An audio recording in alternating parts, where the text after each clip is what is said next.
Ya, shalom, selamat pagi. Kita boleh bertemu kembali. Kita boleh bersyukur atas kasih setia Tuhan di dalam kehidupan kita. Tuhan masih menyertai dan memberkati kita sampai pada hari ini. Di pagi hari ini kita mau belajar firman Tuhan. Sebelumnya kita mau berdoa terlebih dahulu.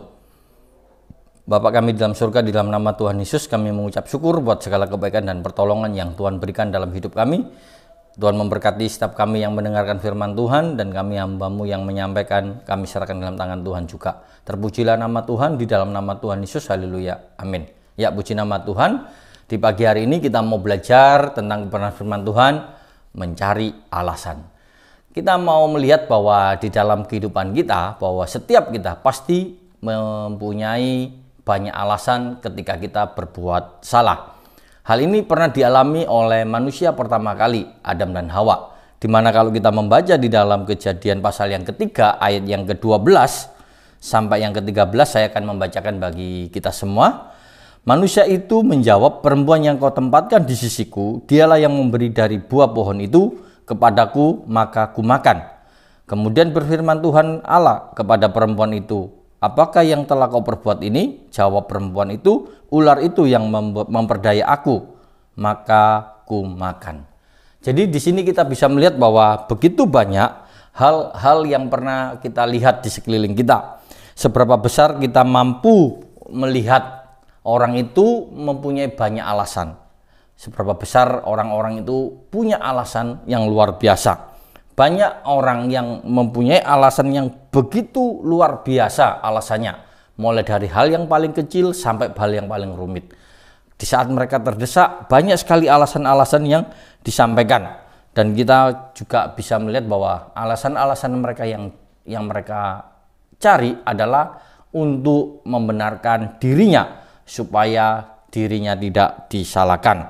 Mengakui kesalahan secara tulus adalah hal yang tidak mudah, tidak bisa kita lakukan dengan setulus hati kita ketika kita mau mengakui.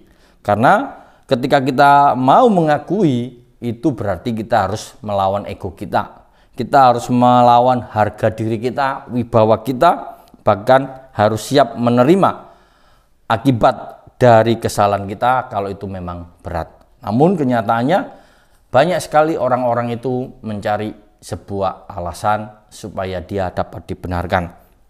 Dari peristiwa Kejadian pasal yang ketiga ini, kita bisa melihat bahwa adanya orang-orang yang mencari alasan. Dari Adam ke Hawa adalah bukti bahwa kedua orang ini tidak mau disalahkan.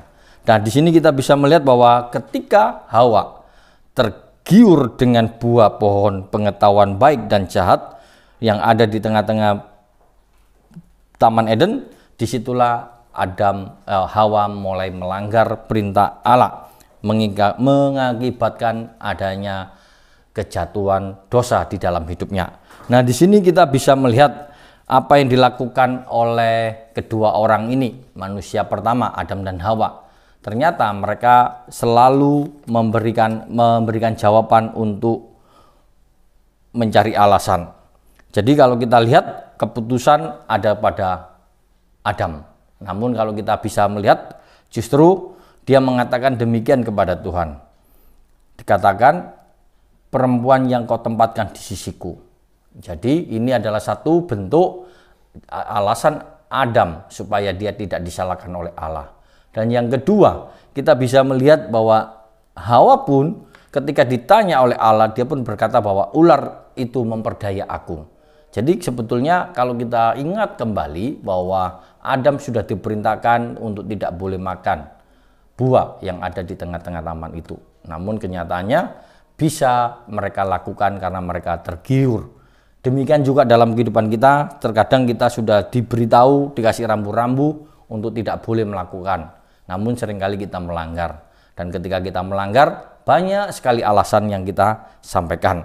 Karena itu kita mau belajar dari kebenaran firman Tuhan ini, bukan menjadi anak-anak Tuhan yang selalu mencari alasan. Tetapi kita mau belajar untuk menjadi pribadi yang mau menerima apa yang harus kita hadapi. Nah, di sini kita mau belajar bahwa kasih Tuhan yang luar biasa yang mengakhiri dosa manusia. Sehingga kita bisa melihat bahwa Yesus yang menanggung dan Yesus yang mau menerima untuk kita supaya kita tidak menjadi orang yang berdosa. Tuhan Yesus justru tidak bersalah dijadikan salah. Yang harusnya dia itu tidak dihukum, harus dihukum. Menunjukkan bahwa pribadi Yesus menjadikan dasar hidup kita untuk menjadi pribadi yang mau terima ketika kita melakukan satu kesalahan. Kebenaran firman Tuhan di pagi hari ini bisa menjadi refleksi dalam diri kita bahwa Tuhan Yesus yang menjadikan contoh dalam kehidupan kita untuk tidak mau mencari alasan-alasan lagi. Satu ayat yang terakhir untuk kita renungkan sejenak di dalam Ibrani pasal yang ke-9. Ayatnya yang ke-28 dikatakan demikian. Demikian pula Kristus hanya satu kali saja mengorbankan dirinya untuk menanggung dosa banyak orang. Sesudah itu ia menyatakan dirinya sekali lagi tanpa menanggung dosa untuk menganugerahkan keselamatan mereka yang menantikan Dia. Ini adalah hal yang dilakukan oleh Tuhan Yesus, satu pribadi yang nyata yang perlu kita teladani di dalam kehidupan kita, bukan mencari alasan. Biarlah di dalam kehidupan kita sepanjang tahun ini, mungkin kita sudah terlalu banyak mencari alasan-alasan untuk membenarkan diri. Ketika kita memasuki tahun baru, kita tidak lagi menjadi pribadi yang mencari alasan.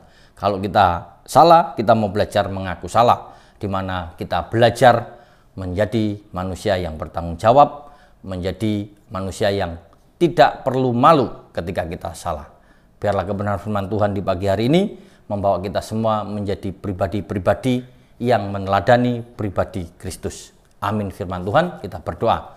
Bapa kami dalam surga, kami mengucap syukur atas segala kebaikan dan pertolongan Tuhan, bahwa kasih setia Tuhan sungguh luar biasa dan Kristus sudah memberikan contoh teladan dalam kehidupan kita untuk menjadi pribadi yang tidak mencari alasan, tetapi menjadi pribadi yang senantiasa bertanggung jawab. Terima kasih Tuhan. Tuhan memberkati setiap jemaat Tuhan yang mendengarkan firman Tuhan di pagi hari ini. Tuhan memberkati dalam segala aktivitasnya. Tuhan memberkati dalam segala usaha pekerjaannya. Apapun yang dikerjakan, jadikan berhasil untuk kemuliaan dan kebesaran nama Tuhan. Di dalam nama Tuhan Yesus kami berdoa dan mengucap syukur. Haleluya. Amin.